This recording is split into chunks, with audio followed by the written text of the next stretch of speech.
do you expect me to edit this shit out? Oh, hey there. Jesus Christ. We're the history buffoons. I'm Kate. And I am Bradley. I was like, and I regret my decision. No, I have no regrets. Yeah, so how you doing? Fucking hot. Yeah, you say that. I'm sad. Why? Sam Neill passed away this week. Oh my gosh, Sam Neill. I love Sam Neill. He was just a good actor, good dude. I mean, fucking Dr. Alan Grant. A national treasure. Not even from here, but he's still a national treasure. Where's he from? I believe Ireland. Oh, shitballs. Really? I believe so. And he passed away in New Zealand. Or he lived in New Zealand. But I want to say he was born in Ireland, if I'm not mistaken. I don't think I've ever watched like an interview with him or anything. I just love his movies. I've seen plenty of interviews with him. And is he Irish? Like, does he speak in an accent? No. I think I could be getting this wrong because I'm a buffoon. Hence you listening to the history buffoons. Yeah. Which also encompasses you. Yeah. Sucker. Anyways, I'm pretty sure I heard that he was from Ireland. Yeah. I don't know exactly where. And then it sounded like he might have moved to New Zealand, maybe? I don't know. I don't know. Again, he's somebody's national treasure. I'll claim him. We'll claim him. Absolutely. There was this TV show. It was in the 90s. I remember I still have the VHS of it somewhere. It was called Merlin, and for sure he played Merlin. Yeah. And there's a line in there, and I'll butcher it because it's been years since I've watched this, but it's something about so they showed him as old Merlin, and then they showed him younger with, King Arthur and all that stuff and whatever. But something along the lines, someone asked him about magic. He's like, something along the lines of people stop believing in it. That's why it's not around anymore kind of shit. Yeah. I don't know. It just always stuck with me for some reason. Yeah. Oh, he was so good. I mean, obviously came very well known because of, I always forget that he's in The Hunt for Red October. Yeah. That's totally a great one too. About that, but, well, how about we cheers to Neil Grant? I was going to say Neil Grant. I was saying Sam Neill. What is happening right now? Sam Neill. Cheers with our Sierra Nevada Pale Ale, the everybody's OG. National Treasure. And it also says national parks on here. So what the fuck? We're just rolling here. Yeah, man. All right. So today we actually got a topic request from someone named Kate. Hello, Kate. So Kate, thanks for listening and for suggesting this topic. Yeah. It is about a strong woman, but there wasn't a whole lot of reports or information on this person. So okay. I actually found a few different strong women. So we're going to talk about 3 today. So like they lifted a lot of weights? Yeah. You don't seem too positive on that. Am I right? Oh, hi, Kat. Is that Oliver? I don't know. I don't see his little toe beans. Oh, no, that was Amos. He's right there. The fuck? How is he in here? The fuck? We've been in here for like 45 minutes. He's just now. Oh, no. He's like, it's almost 4:00. Therefore, I need to start asking for dinner. Yeah. Hi, buddy. Come here. And hold, please. Come here. Come on. So I guess I'll take this time while we get rid of Amos out of the room so we can record. Go ahead. Anyone, send us in your favorite Sam Neill movies. Oh, yeah. I mean, why not? I'm so sorry for that. No, he's so quiet until he's not. Well, and he'll let you know. I mean, yeah. I've gotten up here around feeding times before. Well, like you said, a couple hours before feeding time. And he'll let you know that hey, it's time. It's time o'clock. So it's time o'clock, even though it's not time. It's getting close. Within the next 12 hours, I need to eat. So Kate, thank you so much for taking the time to send us a topic. Thank you. Appreciate that, Kate. And Bradley, I will warn you that between me being Kate, her being Kate, and 2 out of the 3 women being a form of Kate, my apologies. It wasn't intentional. So much Kate. There's also one other little Easter egg that wasn't intentional, and I'll point it out when we get to it. There's so much Kate in the world. So imagine. Oh, I've done that. Opening a newspaper at the turn of the 20th century and reading a headline about a woman defeating one of the most famous strongmen in the world. Not in a contest of popularity or a battle of wits, but in a competition that revolved entirely around physical strength. To many readers of the time, that idea sounded absurd. This was an era where society had very firm opinions about what women should be. Women should be. I say, what woman should be? What the fuck kind of English is that? English. Women were expected to be graceful, refined, and modest. Could you imagine you being alive at that time? Fuck off. Strength was considered masculine. Athletic competition was considered masculine. Public displays of power were considered masculine. And the prevailing belief was that women simply weren't built for that sort of thing. Sure. But yet, times were different. Absolutely. That's fine. And audiences across Europe and North America were paying money to watch women prove otherwise. Okay. So one of these women was Katie Sandwina, performer. Sandwina? Sandwina. Okay. Mm-hmm. She was a performer so strong that she built an international reputation by lifting weights that many men couldn't budge. This next woman is what our listener Kate recommended. Her name is Charmian. Charmian. Mm-hmm. And this is the Easter egg. Her birthday is today. Oh. July 17th of 1875. So the day we're recording. That's yes. Kind of fucking funny. Yeah, completely unplanned. What a coinky-dink. Yeah, so Charmian was a trapeze artist whose performances caused a stir because they challenged ideas about how women should dress, move, and behave in public. So she wore pants? No. The third woman was a Welsh strongwoman known as Vulcana. Vulcana. Mm-hmm. Her real name was Kate as well. So how did she get that nickname? She thought it sounded fierce. Oh, so she came up with it. This is my stage name, for sure. Okay, gotcha. So Vulcana, she had feats of strength and wrestling exhibitions, and did she have hands of strength too? Probably, yeah. All right. Yeah. Feats and hands, and she had an unconventional personal life, which made her one of the more fascinating performers of her generation. What was unconventional about it? Oh, I will tell you. You fucking better. Oh. So today, most people have never heard of them. I myself have never heard of them. I have not. Yes. During their lifetimes, however, they were considered celebrities.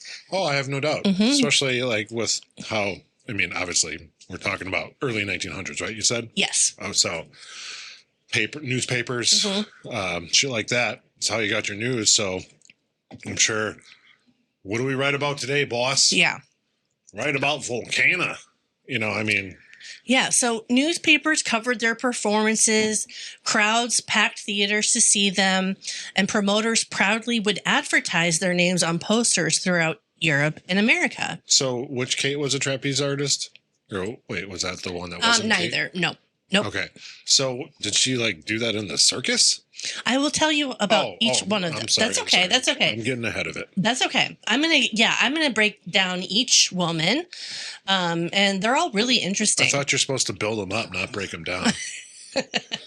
So each woman found success in a different way, but all three shared something important in common. They refused to accept... I was going to say they're all named Kate. They refused to accept limitations that other people insisted should apply to them. Well, I mean, that goes for anybody, even today. Yes. I mean, do what you find enjoyable and fucking break some barriers. Glass ceiling, all that bullshit. Yeah. Whatever. So, Katie Sandwina... If you were going to design the perfect upbringing for a future strong woman, it would look like Katie's childhood. She lived on a farm. She was born in Vienna in 1884. Austria, right? Mm-hmm. In Austria. Mm-hmm. She entered a family where strength was already a profession. Oh, so had family members doing similar shit already? So her parents worked as circus performers. Oh, there you go. And physical feats were part of everyday life. Wait, so this is the trapeze artist? No. What the fuck? That's Charmian. Oh, that's Charmian. Yep. Okay. I'd like to say I'll get it eventually, but I won't. That's okay. That's why we do this. I just did the introduction That's fine. with all three, and then I'm breaking them down now. So, while other children might have grown up around shopkeepers, farmers, factory workers, Katie spent her formative years surrounded by people who earned a living by demonstrating just how much weight a human could lift. The circus world was her classroom, her playground, and her eventual career. Sure. So as she grew older, it became increasingly clear that she inherited more than just her family's profession. She had inherited an extraordinary amount of natural strength. By adulthood, she stood more than 6 feet tall. Wow. And possessed a powerful build that immediately drew attention wherever she went. I believe she was 6'1". That's pretty tall for a female in early 1900s. I mean, that's still pretty tall for a female today, honestly. Yeah. There's obviously some that are, but especially in early 1900s, I feel like that's like, holy crap. Yeah. Look at that chick. Yeah. Wow. Okay. So, 6'1". Jesus. In an era where women were often expected to appear small and delicate, Dainty. Katie was neither, and she made very little effort to pretend otherwise. Good for her. Yes. So once audiences saw her perform, however, memorable quickly became unforgettable. Yeah. So throughout Europe, strongman acts had become enormously popular. Sure. Crowds loved watching performers bend metal, lift impossible-looking weights, and demonstrate feats that seemed to challenge the limits of human capability. Most of those performers were men, and many audiences simply assumed that that was the way things that were supposed to be. Right. And Katie had other ideas. She's like, fuck that shit. As she began appearing alongside her family and later as a performer in her own right, she developed a reputation for doing things that people didn't expect women to do. Did she have a performative name too? Or did she just go by her own name? She does. Oh, okay. Yeah. So she was actually born Katie Brombach. Brombach? Okay. Yes. And she went by what? Sandwina. Sandwina. Katie Sandwina. That's a weird... I'll tell you. All right. Fair enough. So audiences would often arrive out of curiosity, wondering whether the advertisements were exaggerating or not. Sure. And more often than not, they left convinced that they had just witnessed something genuinely remarkable. Right. So the moment that helped transform her from a talented performer into a legend involved a man named Eugen Sandow. Eugen Sandow. At this time, Sandow was arguably the most famous strongman in the world. Oh, okay. His name was synonymous with physical fitness, and his image appeared on posters and advertisements and promotional material throughout Europe. I just picture because obviously it was probably hand-drawn poster. Dude just holding up a dumbbell. Remember those old, whatever? Yeah. Anyways. For some reason, he's got a mustache. Always. I mean... It would be blasphemous if he didn't. So long before modern bodybuilding competition existed, Sandow had become an international celebrity by convincing audiences that he represented the peak of human physical development. Sure. So that is why precisely stories involving Sandow attracted so much attention. Yep. According to numerous accounts that circulated during this period, Katie participated in a lifting competition connected to Sandow and performed so impressively that victoriously. Yeah. Yes. Sorry. Now, I want to reiterate that this story is actually unconfirmed. Okay, fair enough. Yes. But the lore is out there. Historians still debate some of the finer details about circus performers. And they're not really known to be super strict with their accuracy, but the basic story lasted. Well, you go to a circus and they bent a bar that bar wasn't really a bar. Right. I mean, Right. it was for show. Right. So I get it. Yeah. All right. Either way. So whether every detail happened exactly like that, as later retellings described it, yeah, the public believed it. And once the public believed it, the story became part of her legend. And I have got to burp because I am a delicate woman. Delicate flower. So the victory reportedly earned her prize money, publicity, and her new stage name. Rather than continuing to perform as Katie Brombach, she adopted the name Sandwina, and it was supposed to be a clever name on Sandow's name. Oh, Sandow, Sandwina. Mm-hmm. I feel like she failed on the cleverness. But I mean, I'm also not from that time, so yes. Either way, I'm hearing it secondhand, if you will. Right. So okay, I get it. I'm gonna. Sandow is spelled O-W at the end, so Sandwina just took out the O and ended it. Yeah. So I don't like it. That's fine. You don't have to. I know I don't. That's the beauty of the fucking world we live in. So before long, she was becoming one of the best known strong women in the entertainment world, and her career was only beginning. Audiences kept buying tickets because she consistently delivered performances that seemed almost impossible. Right. Circus posters and newspaper advertisements often promised extraordinary things, and spectators had learned to approach many of those claims with like a healthy amount of skepticism. Like you walked in like a WWE match. You walked in knowing that it was going to be a show. Do you ever find it funny that a simple space can be the difference between extraordinary and extraordinary? So promoters regularly stretched the truth, exaggerated accomplishments, and occasionally wandered into territory that could be described as creative fiction. Sure. Katie's audiences often arrived expecting some level of exaggeration, but then they saw her perform. One of the reasons Katie became so popular was that many of her feats were difficult to fake. A magician could rely on misdirection. Yep. An illusionist can hide mechanisms from the audience. Yep. A strong woman standing in the middle of a stage with hundreds of pounds of iron doesn't have many places to hide a trick. However, did they have the people confirm the weight? I don't know. Because like you can write 100 100 pounds on it, like, you know, like you see, like, again, like I always just picture like cartoons, the cartoon with the bar and then the two balls and it says 100 lb. You know, it's like, oh, I'm so sorry, but like that can be faked. It can be faked, hollow inside or whatever. So I mean, again, circus performer. Well, some people believed in that she was being deceptive, and some people believed that she wasn't. Well, and that's right. That's very rightly so, because in that world, deception was for entertainment. Yes. And you have to fucking realize that. Anyone who went in and was like, that's fact, truth, blah, blah, blah. Is it though? Just fucking enjoy the show.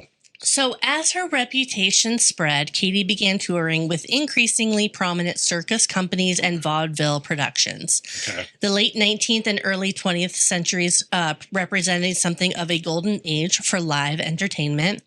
Before television, before radio became widespread, and long before internet existed, theaters and circuses provided many people's primary source of entertainment. Yeah, of course. When a remarkable performer arrived in town, he became an event, and people talked about the performance for days afterwards. Well, typically too, and correct me if I'm wrong, or if you don't even know, I might be wrong, but like they would like advertise for like weeks prior to name your event, show up, because they want to draw buzz.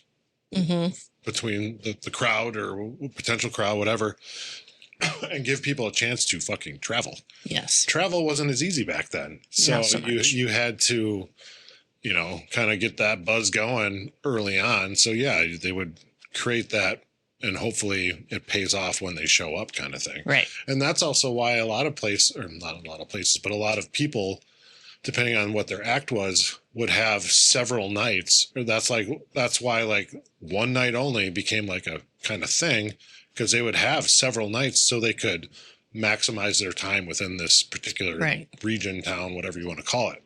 So that's why if they would ever say one night only, it's like to draw urgency to make people fucking go, because you don't know if you're going to see them again. Right. Exactly. Anyways, yeah. So Katie thrived in this type of environment. She also possessed something that many successful entertainers understand instinctively. Audience don't just remember what they see, they remember how it makes them feel. So watching Katie perform created a mixture of astonishment and confusion that audiences found irresistible. Doing this? Exactly. Well, yeah, it's a lot of things are about the feeling. Like when you go to a concert, and like, how does the music make you feel? Yeah. Go to a movie. How does that make you feel? So yeah, that's a huge part of it for sure. So many spectators had spent their entire lives hearing that women were physically weaker than men, that then they watched a woman accomplish things that many men could not, and the performance forced them to reconcile those two realities. Yeah. She embraced it immediately, and others did struggle with it. Sure. So one of Katie's most famous routines involved her husband, Max Heyman. Max was also a performer and he appears to have fully embraced the role in her act. So he was a supporting role to her. He was. Okay. Yes. Max was shorter than Katie. Oh. Max was weaker than Katie. It sounds like he was poorly named. Sorry. But together they turned that into entertainment. Yeah, for sure. So photographs from the period have shown Katie carrying her husband as casually as she had just picked up a basket of laundry. So funny. Audiences loved it because the image completely reversed traditional expectations. The strong husband carrying the delicate wife has been a familiar image, and seeing the opposite was funny, surprising, and memorable. And it also generated publicity. Yeah. And in show business, publicity was nearly as valuable as talent. Oh, 100%. Because it draws buzz, like word of mouth, all that stuff, whatever. So that, yeah. Oh, I totally get that. Makes sense. So the more famous Katie became, the more people wanted to know about her life outside the ring. Reporters interviewed her, photographers documented her performances, fans collected postcards bearing her image. At a time when many women struggled to find public careers, Katie had managed to build an international reputation around abilities that society had often dismissed as unfeminine. Did she ever travel to the States to perform? I don't remember if it's this one or the last one I talk about. That's fine. Yeah. So she was just curious. Yeah. So she was Austrian. Do you think Arnold Schwarzenegger's related to her? Probably. Okay. So she performed in Austria, Germany, other parts of Central Europe, and then the United States and Canada. Oh, she did. Okay. Yeah. I did look this up and I kept it in on a separate page. That's fine. Okay. So the remarkable thing is that she never seemed particularly interested in defending herself against critics. Many pioneers spend enormous amounts of energy arguing with people who doubt them. They still do. And Katie, online, Katie generally seemed content to let the weights do the talking. What I was going to say, sorry to interrupt, was basically, you get all those people like what we, like even, we're not a big podcast. We enjoy what we do, whatever. But like people leave comments. Think of big podcasts and all the comments they get. Yeah. The biggest thing is fuck off. Yeah. Good for you. Glad you had your feeling. I'm not going to read it. Yeah. And I'm going to go live in my life. Yeah. You just can't let there's always going to be haters. Yeah. So yeah. Either way. So if someone believed women couldn't be strong, she would simply lift something that could disprove the claim. Okay. And this approach proved effective for her. Sure. Yeah, as impressive as Katie's accomplishments were, she wasn't the only woman attracting attention by challenging expectations. While audiences packed theaters to watch Sandwina demonstrate feats of strength, another performer was drawing crowds for an entirely different reason. She wasn't lifting barbells or carrying men around a stage. She wasn't competing with strongmen. Instead, she was climbing a rope towards the ceiling of a theater while an audience watched in fascination. Her name was Charmian. And that's the one that Kate suggested. Correct. Right? Yeah. Yes. Thanks again. So, Kate. yes, thank you again. So, Charmian presents historians with a very different challenge. Katie left behind countless photographs, newspaper articles, and publicity materials that documented her career. Mm-hmm. Charmian certainly achieved fame during her lifetime, but much of the woman behind the stage actually remains elusive. Basic details about her early life are difficult to pin down. So more or less, she lived a quiet life outside of her performance. Yes. Okay. Yes. Gotcha. Yeah. She was born Lavery Cooper, and later. What's the first name? Lavery. That's an interesting. It is. Never heard of that before. And her married name ended up being Lavery Valley, Vallee. Lavery Valley? Mm-hmm. That's a lot of V's. Yep. And she emerged as one of the most recognizable aerial performers of her era. Interesting. Yes. Okay. So, modern audiences are accustomed to seeing highly trained gymnasts, aerialists, and circus performers execute these routines. Yeah. Safety equipment, specialized training facilities, and modern engineering have dramatically reduced some of those risks. Yeah. But at the turn of the century, those safeguards were a little limited. Well, I mean, they basically put a net underneath, and then they'd be like, well, watch us do this without a net. Yeah, exactly. It's like, fuck that. I need the net. Gravity give me 2 net. Gravity was just as unforgiving then as it is today. There's 2 constants in life: taxes and gravity. They're both gonna fuck you. I'm not wrong. Taxes, take my money. Gravity, fuck, I fell again. You know? Fuck, you took my balance. Shit. Gravity is, I mean, that's why you shrink. Mm-hmm. It's not because... I mean, it's degenerative discs and shit like that, but yeah. But it's because your body's being pulled down, more or less. Your discs give out. I used to be 7'2". Now I'm just 6'3". So success required tremendous athletic ability, upper body strength, coordination, and courage, and Charmian possessed all 4. Congrats, Charmian. She built her reputation during the height of vaudeville. Yeah. Vaudeville shows offered audiences a little bit of everything.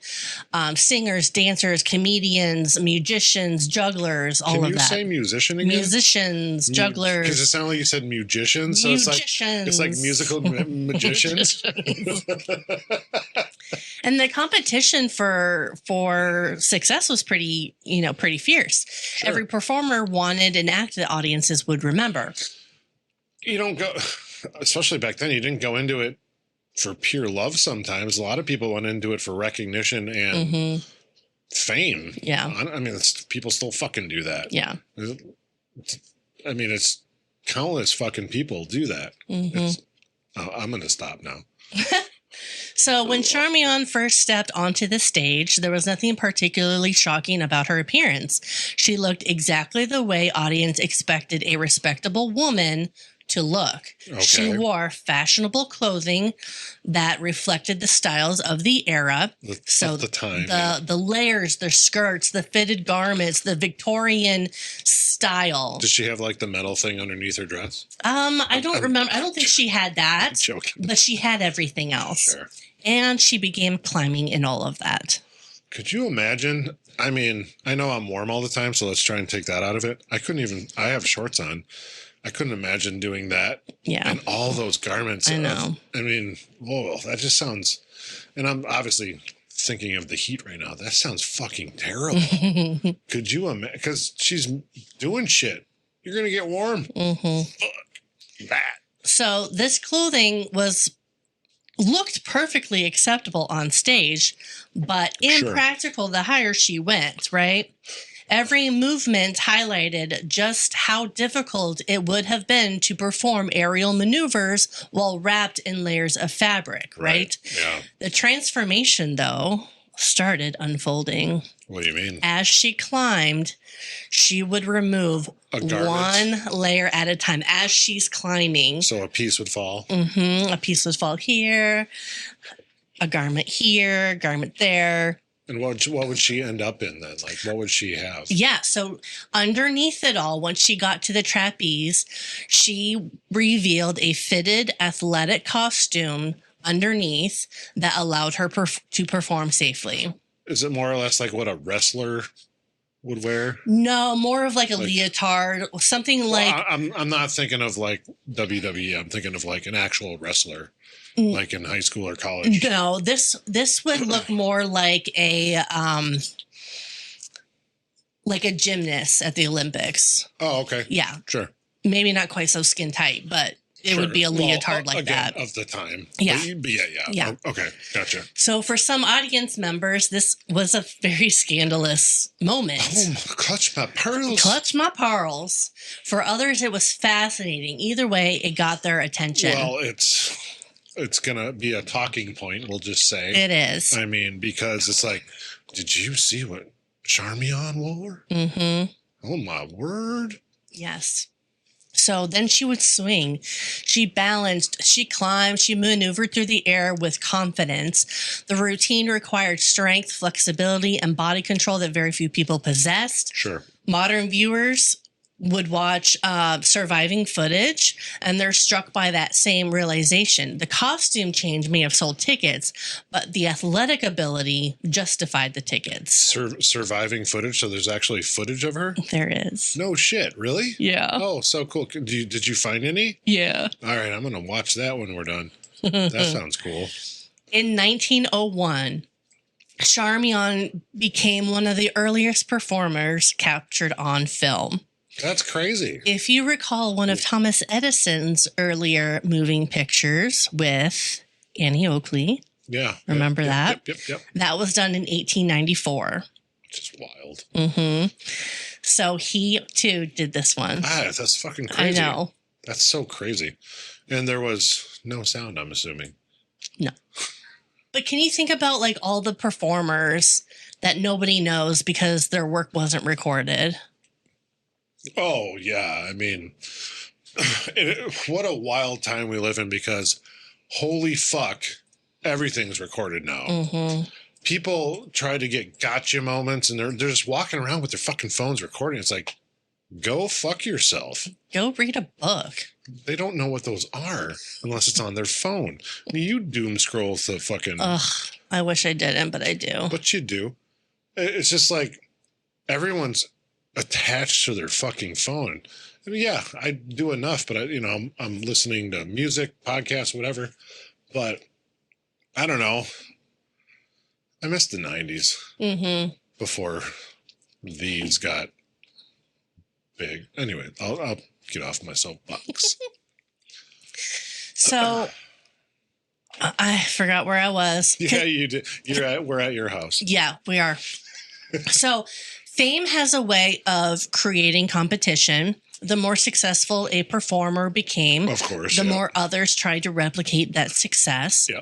Throughout vaudeville, the circus culture, audiences were constantly searching for the next sensation. New acts would emerge every year. Yep. Some disappeared, others would build lasting careers.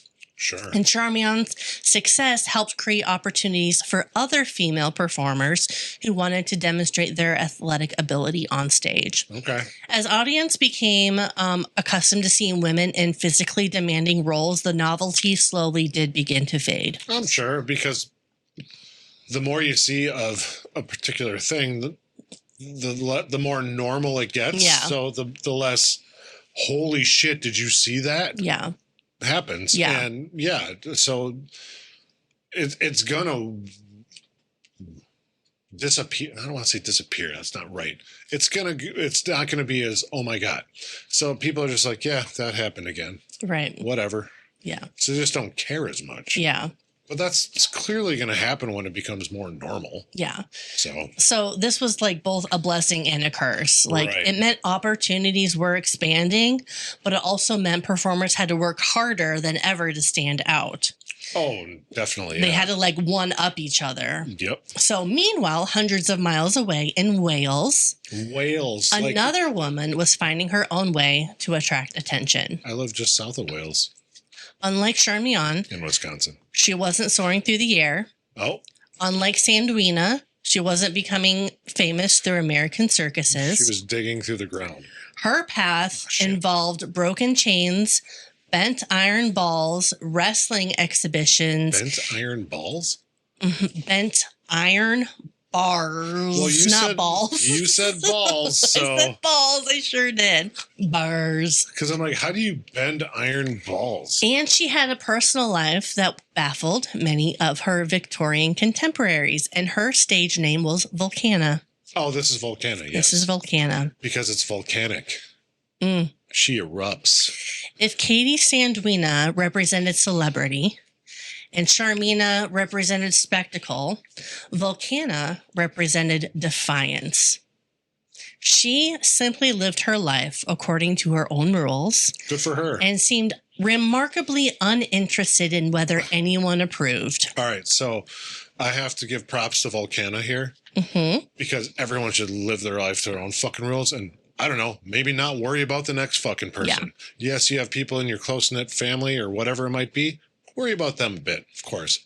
But fuck off otherwise. So guess what her name is? Volcana. Her real name? Katie. Kate. Kate Roberts in Wales Yeah. in 1874. All the Kates. She was born in 1874? Or She was born in 1874. Okay. So Volcana grew... She's 105 years older than me. Fuck. Volcana grew up in a world that looked very different from the theaters and vaudeville stages that Charmian had found success. Okay. Wales at the end of the 19th century was heavily shaped by industry. Sure. Coal mining communities dominated many regions, and life could be physically demanding even for people who never stepped into a circus ring. Right, yeah. Like many strong women of the era, stories about Volcana's early years blur between fact and legend. Sure. Newspaper reporters loved colorful details, and performers were often all too happy to encourage a good story if it would sell tickets. Oh, 100%. Yeah, so over time, some of the stories are difficult to verify. What isn't in doubt is that Kate Roberts possessed unusual strength and eventually transformed that strength into a career. At some point, she adopted the stage name Volcana, which she wanted to make a statement. It was derived from the word from Vulcan, the Roman god associated with fire and metalworkings, and it sounded powerful and dramatic for her. I thought it was from Spock. A performer named Kate Roberts would probably be forgotten, but Volcana was a little bit harder to ignore. It's memorable. Yeah.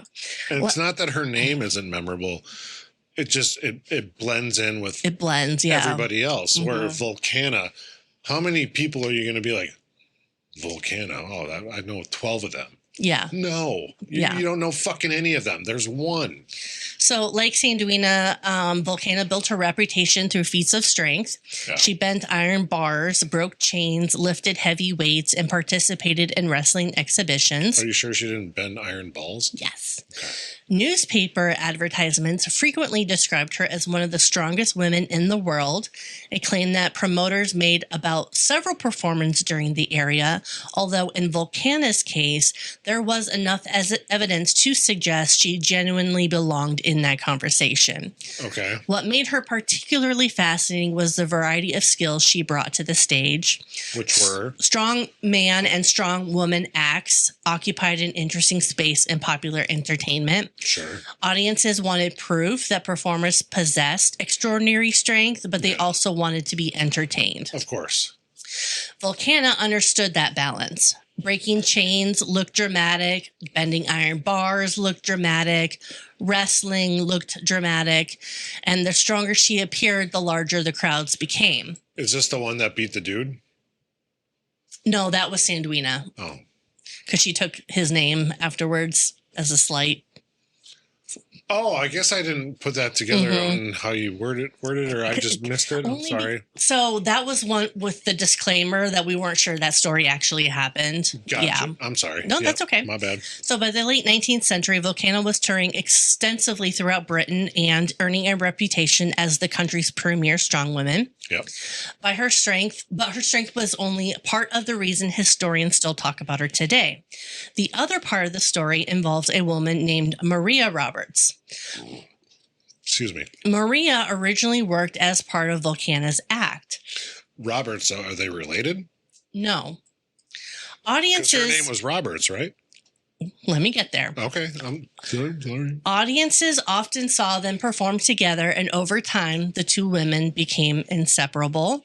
Oh, dear. They toured together, they worked together, and they shared a home together. So they were together. They were together. Which, and obviously, early 1900s was taboo. Mm-hmm. So it raised eyebrows because of the time. The exact nature of the relationship has been discussed by historians for many years. Sure. As often the case with historical figures, there are limits to what can be known with complete certainty. Yep. People in the 19th century did not always describe relationships using the language that we use today, and many personal details were intentionally kept private. Sure. But what is clear... Which is totally fine. What is clear is that Volcana and Maria spent decades together and built a life that differed significantly than what society expected. Good for them. In an era when women were genuinely expected to marry a man and follow a fairly predictable path through life, the two women charted their own course. Good. They weren't hiding in obscurity. They were performers who knew who they were. Yeah, for sure. So while Katie Sandwina challenged assumptions through physical strength and Charmian challenged them through athletic performance, Volcana challenged them by simply existing on her own terms. And the fact that doing so challenged social expectations says more about the era than it does about her. As the years passed, Volcana remained a respected figure within Britain's entertainment world. Okay.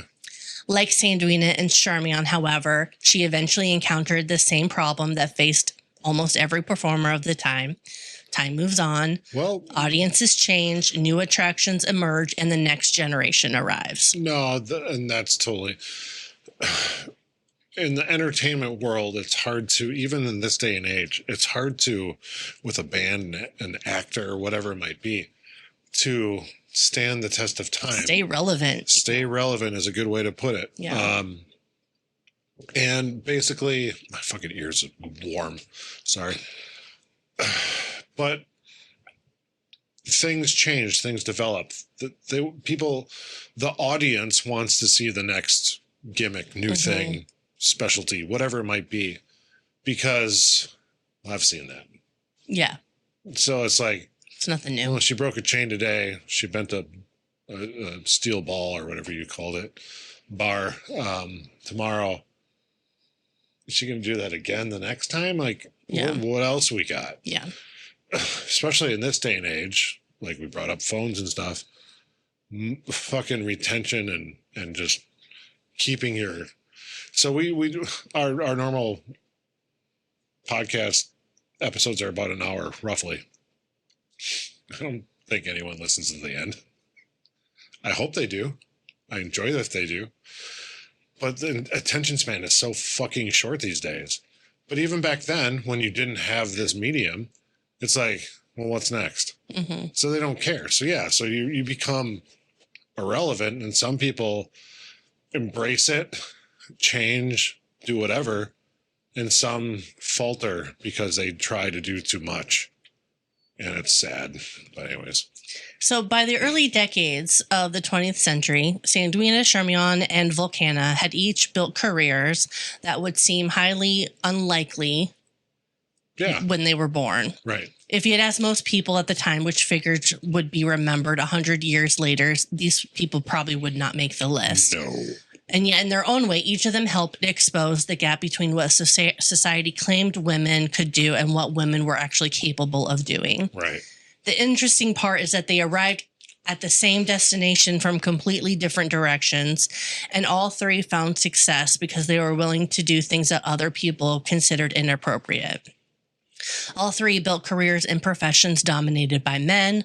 All three endured criticism from people who believed women should stay within narrowly defined roles, and all three ignored that criticism long enough to become famous. So they basically shrugged off the bitch, get in the kitchen and make me a sandwich? Yes. Good for them. So For all three women, the later years of their lives unfolded as the entertainment landscape changed around them. Yep. Vaudeville declined, circuses evolved, and motion pictures grew from a novelty into a global industry. Yeah, it sure fucking did. Katie Sandwina spent her later years in the United States, where she remained a respected figure amongst strength enthusiasts and former performers. She lived long enough to see a world that would have been difficult to imagine during her childhood. When did she pass away? Do you know? I think I have that information. Sorry. Katie Sandwina was 76 or 70. No, Jesus Christ, dyslexia. She was 67 or 68 when she died in 1952. Oh, okay. Yeah, 52. she was the youngest of the three that died. Gotcha.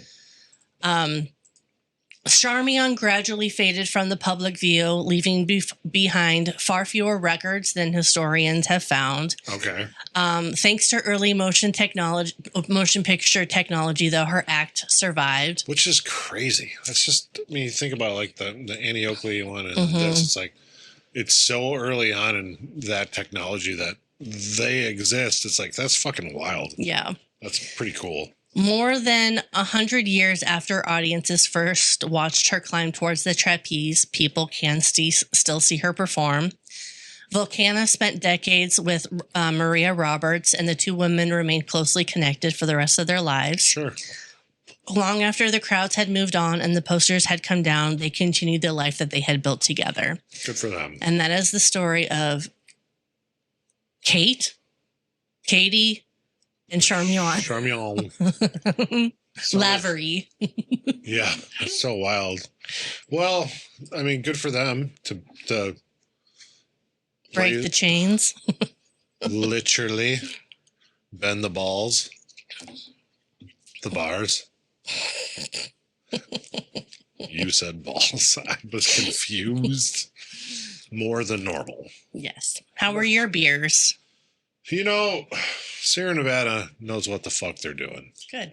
How did you enjoy it? Because you're not a huge pale ale fan, but this is more along, I think, the lines of a pale ale that you would enjoy. Mm-hmm, it's good. I know you wouldn't go out of your way to drink this on a regular basis, but yeah. You enjoyed it, though? Oh, yeah. Good. So happy birthday to Charmian. Charmian. And thank you again to our listener, Kate, for the recommendation. Thank you very much for that. Sam Neill, R.I.P. R.I.P. You are, I'm claiming you as a national treasure. Absolutely. Of these United States. Because, well, fuck. He was amazing. He was amazing. If anyone made it to this far, if you feel like supporting our show, there is a link on our website. We would greatly appreciate it. It helps us to keep doing what we're doing. Like, comment, email. We love comments. I read them all. I usually am the one who gets to them first. I like to respond because I like to interact with our listeners. So we appreciate any and all comments that come through, good or bad. I'll respond to them all. Doesn't matter. And I'll be honest, 99% of them are good. But we appreciate anyone listening to our podcast. We do this because we enjoy it. We enjoy history. This is fun for me because I get to learn something. And this is not as fun for Kate because she has to do the research. But I'm just kidding. I do enjoy learning it because... Yeah, of course you do. Yeah. I mean, even though my memory is not great, I remember bits and pieces about all of our stories. And I think that's what's important for me is just to like, okay, I remember this situation. Yeah. I may not know the details, but... Right. And that's why we record it, so Kate can listen back later. Yep. Well... I suppose. All right, buffoons. That's it for today's episode. Buckle up because we've got another historical adventure waiting for you next time. Feeling hungry for more buffoonery? Or maybe you have a burning question or a wild historical theory for us to explore? Hit us up on social media. We're History Buffoons Podcast on YouTube, X, Instagram, and Facebook. You can also email us at historybuffoonspodcast@gmail.com. We are Bradley and Kate. Music by Corey Akers. Follow us wherever you get your podcasts and turn those notifications on to stay in the loop. Until next time, stay curious and don't forget to rate and review us. Remember, the buffoonery never stops.